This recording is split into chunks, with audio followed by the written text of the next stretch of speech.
2024 সালে যে সমস্ত স্বাস্থ্য সহায়িকারা স্বাস্থ্য দপ্তরের অধীনে চাকরিতে ঢুকেছিলেন তাদের মধ্যে বহু স্বাস্থ্য সহায়িকা তারা কলকাতা হাইকোর্টে মামলা করেছিলেন স্বাস্থ্য ভবনের বিরুদ্ধে। তার কারণ তারা তাদের যে জেলায় বাড়ি সেই জেলায় পোস্টিং চান। অনেককে দেওয়া হয়েছে, অনেককে দেওয়া হয়নি।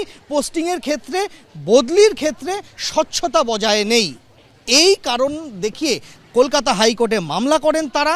ইতিমধ্যেই 450-র কাছাকাছি স্বাস্থ্য সহায়িকা তারা মামলাতেও জিতেছেন।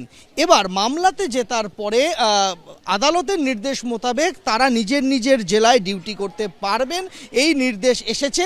কিন্তু তারপর নির্দেশ কার্যকর হবে কি করে তারা মামলায় জেতার পরে নিজের জেলায় ডিউটি করতে পারবেন সেটা নিশ্চিত করতে এই মুহূর্তে স্বাস্থ্য ভবনে লম্বা লাইন আমরা দেখতে পাচ্ছি। যারা স্বাস্থ্য সহায়িকারা রয়েছেন তাদের প্রত্যেকের হাতে মামলায় জেতার যে নথি রয়েছে, প্রত্যেকের হাতে মামলার নথি। এই মামলার নথি নিয়ে তারা এসেছেন স্বাস্থ্য ভবনে।